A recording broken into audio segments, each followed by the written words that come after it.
Hello friends, स्वागत है आपका मेरे यूट्यूब चैनल पे। आज हम सीखेंगे कि इस मल्टीमीटर का कैसे यूज़ किया जाता है। तो सबसे पहले देख लेते हैं इसमें क्या फंक्शन है। तो मल्टीमीटर के इस साइड ये निशान है, ये डीसी वोल्टेज का निशान है, डायरेक्ट करंट का निशान है। तो अगर हमने डीसी की वोल्टेज चेक करनी है तो हमको इस स्विच को इस साइड घुमाना होगा। तो ये सब रीडिंग्स हैं अलग अलग डीसी वोल्टेज फाइंड करने की। और ऐसे ही दूसरी तरफ ये वाला जो पोर्शन है ये एसी वोल्टेज का है, मतलब कि जो हमारे घर में वोल्टेज आती है 220 वोल्टेज आती है, अल्टरनेटिव करंट होता है तो वो फाइंड करने के लिए हमको ये स्विच करना पड़ेगा। और उसके आगे ये आ जाती है एम्पियर, ये है डीसी एम्पियर। ये जो निशान है ये डीसी का निशान होता है। तो इस स्विच हम इस साइड करने से एम्पियर की रीडिंग पता लगेगी, डीसी एम्पियर की। ये 10 एम्पियर भी इसी के अंदर इंक्लूड है।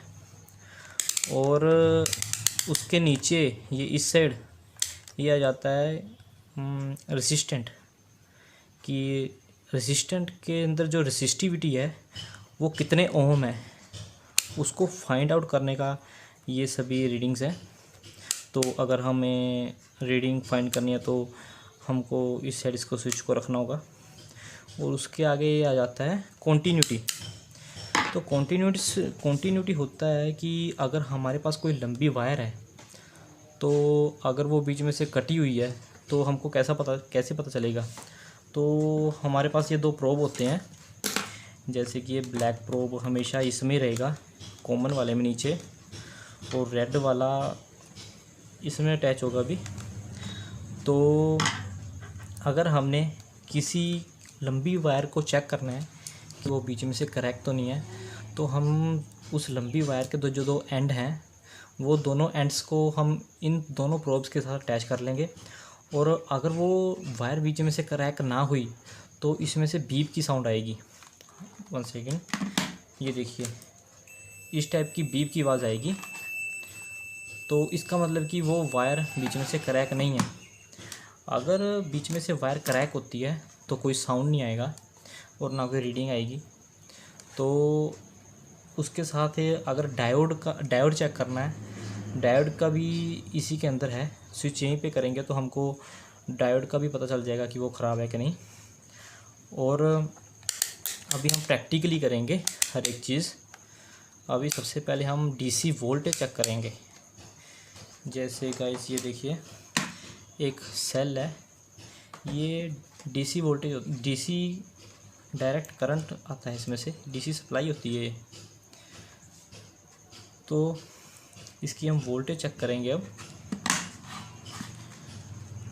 तो ये देखिए, तो ये 1.33 वोल्टेज दिखा रहा है, 1.33 वोल्टेज ये शो कर रहा है, जबकि इसके ऊपर लिखा है कि ये 1.5 वोल्टेज का होता है, बट ये 1.33 वोल्टेज शो कर रहा है। और अगर हमने एसी वोल्टेज चेक करनी है तो ये देखिए गाइस, ये हमारे पास हमारी जो घर की सप्लाई आती है वो एसी सप्लाई होती है। तो हम इसको, हमारे घर में जो सप्लाई आती है वो 200 या 220 तक होती है। तो अगर 220 तक भी हुई तो हमको 200 से ऊपर वाला रीडिंग रखनी पड़ेगी। तो हम इसको 750 वोल्टेज पे सेट करेंगे और फिर देखते हैं।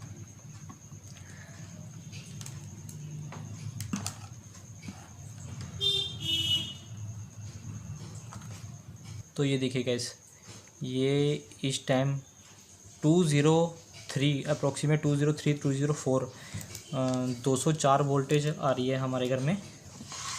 तो ऐसे हम पता करते हैं एसी वोल्टेज। और अब हम डीसी एम्पियर पता करेंगे। तो इसको हम 10 एम्पियर पे रखते हैं। अगर हमने 10 एम्पियर पे रखना है स्विच तो हमको ये वाला प्रोब ऊपर वाले में लगाना पड़ेगा, क्योंकि अगर हमने मैक्सिमम एम्पियर में रखना है तो उसका स्विच ये है। तो हम डीसी एम्पियर पता कर लेते हैं अगेन।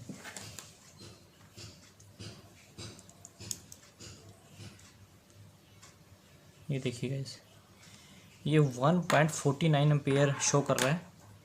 तो इसका जो एम्पेयर है सेल का 1.49 है। अभी हम रेसिस्टेंट का रेसिस्टिविटी चेक करेंगे, तो उसके लिए प्रोब भी नीचे वाले में सेट करनी पड़ेगी। तो अगर हम रेसिस्टर, जैसे ये देखिए मेरे पास एक रेसिस्टेंट है, ये बड़ा छोटा सा होता है, ये देखिए। तो इसकी रेसिस्टिविटी चेक करेंगे अब हम।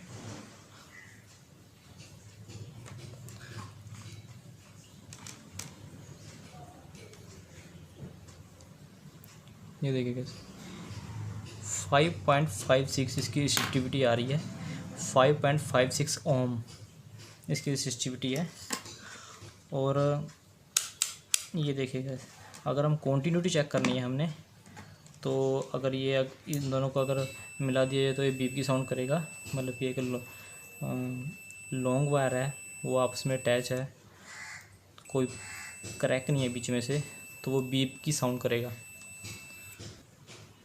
और एक सबसे ज़रूरी बात फ्रेंड्स, अगर आप ये स्विच अपना ठीक नहीं रख रहे हो, मतलब कि अपनी पोजीशन पे नहीं रख रहे हो, जैसे आपने एसी वोल्टेज चेक करना है और आप स्विच को डीसी वोल्टेज की तरफ कर देते हो, तो ये आपका मल्टीमीटर पूरा ही ख़राब हो जाएगा। अगर आप कहीं और स्विच रख के और इसके ऑपोजिट कोई चीज़ कर रहे हो, तो ये एग्जैक्ट ख़राब हो जाएगा, ये बिल्कुल ही ख़राब जाएगा और ये दोबारा ठीक नहीं होगा। तो गाइस इसको बड़ा ध्यान से यूज़ करना है। जैसे हमको एसी वोल्टेज चेक करनी है, तो स्विच एसी वोल्टेज की तरफ ही करना होगा। पहले मेरे पास एक मल्टीमीटर था, तो इसका एक्चुअली क्या है, इसका जो एरो है वो ऑपोजिट साइड कई बार हो जाता है और हमको लगता है कि ये अपनी पोजीशन पे है, बट ऐसा नहीं होता गाइस। तो मल्टीमीटर हमारा ख़राब हो जाता है, तो आपको ये बड़ा ढंग से यूज़ करना होगा। तो थैंक यू गाइस। अगर आपको मेरी वीडियो पसंद आई है तो लाइक कीजिए और सब्सक्राइब कीजिए मेरे चैनल को। मैं ऐसे ही आपको अपनी नॉलेज शेयर करता रहूँगा। Thank you.